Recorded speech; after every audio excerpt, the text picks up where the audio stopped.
આજથી થોડાક દિવસ પહેલાં ભારતીય જનતા પાર્ટીનું સદસ્યતા અભિયાન ડેડિયાપાડા તાલુકામાં પહોંચ્યું હતું, જેમાં આમ આદમી પાર્ટીના ડેડિયાપાડાના ધારાસભ્ય ચૈતર વસાવાએ એવા આરોપ કર્યા હતા કે ડેડિયાપાડા તાલુકામાં સરકારી કર્મચારી અને અધિકારીઓને પણ સદસ્ય બનાવવામાં આવી રહ્યા છે અને તેને લઈને તેમણે હોબાળો મચાવ્યો હતો. તેમણે જિલ્લા કલેક્ટર કચેરીએ પણ રજૂઆત કરી હતી.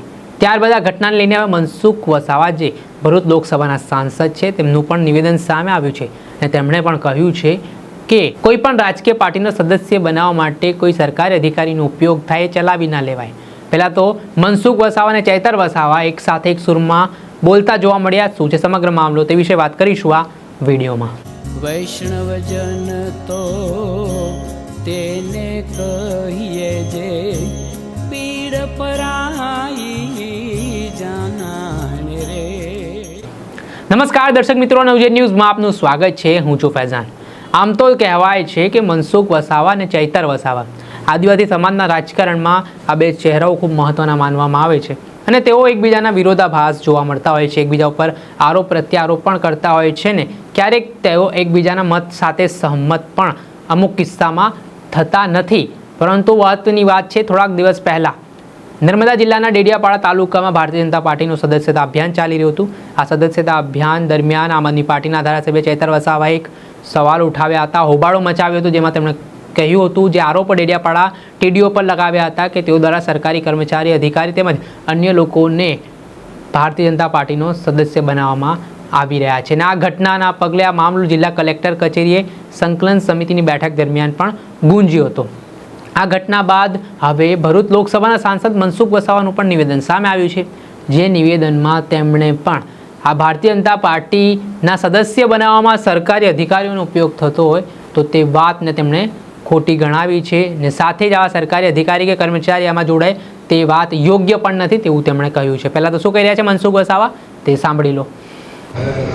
ખાસ કરીને આપણે પ્રાથમિક સભ્યવાળો મુદ્દો પણ ચર્ચાયો કે પ્રાથમિક સભ્ય કોણ બની શકે, તો આખો નીતિ વિષય પ્રશ્ન છે. પણ એટલું નક્કી કે જે મનરેગાનો કર્મચારી છે એ નરેગા સાથે જોડાયેલો જે કાયમી કર્મચારી નથી હોતો એ પ્રાથમિક સભ્ય બની શકે છે. તો એને લઈને એક થોડો જિલ્લાનો એક વિવાદ હતો, પણ કેટલીક સ્પષ્ટતા સરકાર સાથે પણ કરવાની છે. એટલે હું પણ માનું છું કે કોઈ પણ અધિકારી કે કર્મચારી કોઈ પણ પાર્ટીનો કામ ન જ કરવું જોઈએ, પણ છતાં પણ પ્રાથમિક સભ્યવાળો પ્રશ્ન છે. આજે ઘણી બધી જગ્યાએ આખા દેશને આખા ગુજરાતમાં જે પ્રાથમિક સભ્ય બનવા માટે મોટા પાયે ઝુંબેશ ચાલે છે, તો તેવા સંજોગોમાં કે કોઈ અધિકારીને કે કોઈ કર્મચારીને પાર્ટીના સભ્ય નથી બનાવતા, પરંતુ જે કાયમી કર્મચારી નથી એવા લોકોને અમે બનાવી શકીએ છીએ અને બધી જગ્યાએ થાય છે. અને એને લઈને પણ કેટલોક જે એક વિવાદ ઊભો થયો હતો એને પણ આજે ખાસો બહુ લાંબી ચર્ચા ચાલી.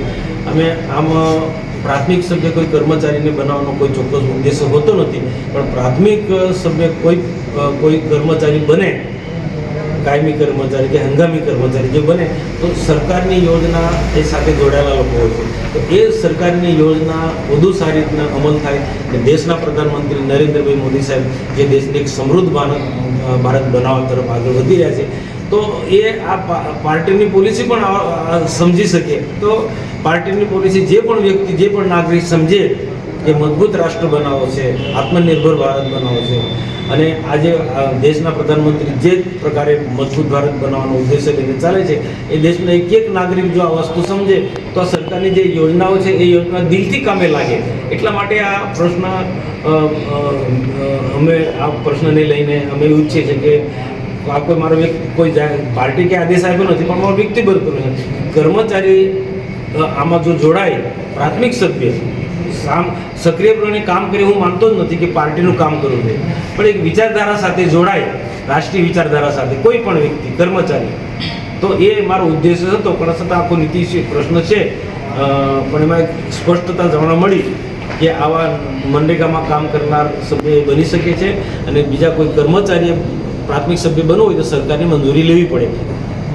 ગુજરાતને લગતો પ્રશ્ન છે, વર્ષોથી દારૂનું જે તો છે, પણ ભારતીય જનતા પાર્ટીના શાસનની અંદર એટલું ચોક્કસ હું કહી શકું છું કે જે પહેલાંના વર્ષોમાં જે બેફામ પ્રકારે અડ્ડાઓ ચાલતા હતા એવા ભાજપના શાસનમાં અડ્ડા નથી ચાલતા, અને છતાં ક્યાંક ચાલતા હોય તો અધિકારીઓ કીધું કે ભાઈ અમારું પણ થોડું ધ્યાન આપો, તો અમે જ્યાં પણ કોઈ અડ્ડા ચાલતા હોય ત્યાં અમે એ દૂર કરાવીને, ખાસ કરીને દેવમોગરાનો પ્રશ્ન મોટો ઇસ્યુ થયો કે દેવમોગરામાં કેટલાક લોકો માતાજીના નામે ત્યાં કેટલીક આવી પાર્ટીઓ મનાવવા જતા હોય છે, તો એ ખરેખર એવું સ્થાન એવું છે કે આધ્યાત્મિક સાથે જોડાયેલું છે.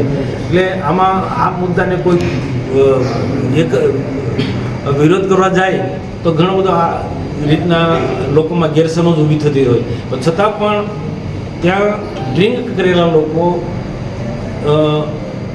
પાછા રિટર્ન થતા હોય તો ટુ વ્હીલર હોય કે ફોર વ્હીલર હોય, અને ક્યાંક ને ક્યાંક ભૂતકાળમાં અનેક પ્રકારના અકસ્માતો થયા છે.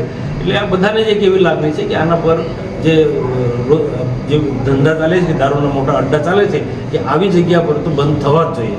આ આસ્થા સાથે જોડાયેલો છે. દર્શન થાય, માતાજીના દર્શન કરીને આવે, પણ દારૂ ત્યાં વેચાવો નહીં હોવો જોઈએ, એ બધા જ લોકોએ સ્વીકાર્યું. ઓકે છે કે બસ. હતા ભરૂચ લોકસભાના સાંસદ મનસુખ વસાવા, તેમનું કહેવું છે કે જે કર્મચારી કાયમી નથી તેવા કર્મચારીઓને ભારતીય જનતા પાર્ટીના સદસ્યતા અભિયાનમાં જોડવાના કામો કરવામાં આવી રહ્યા હતા, પરંતુ હવે જે ઘટના બની જેમાં સરકારી અધિકારી અને સરકારી કર્મચારી જે કાયમી છે જો તેમને જોડવાના પ્રયાસો થયા છે, તો તે ઘટનાને મનસુખ વસાવાએ પણ વખોડી છે ને આ પ્રકારની ઘટના ચલાવી લેવામાં નહીં આવે તેવું પણ તેઓ જણાવી રહ્યા છે. એટલે કે જેવી રીતે મનસુખ વસાવા અને ચૈતર વસાવા એક સૂરમાં જોવા મળ્યા અને તેમણે જે તેમની વાત પોતાના એક સાથે મૂકી છે તેના કારણે આ ઘટના પણ ચર્ચાનું કેન્દ્ર બની છે. દર્શક મિત્રો, અત્યાર સુધીમાં બસ આટલો. આવા નવા વિડીયો સાથે આપણે માહિતગાર કરતા રહીશું, એટલે નવજીવન ન્યૂઝની ચેનલને આપ લાઈક કરી લો, સબસ્ક્રાઇબ કરી લો અને શેર કરવાનું ભૂલતા નહીં. વૈષ્ણવજન તો તેને કહીએ જે પીડ પરાઈ.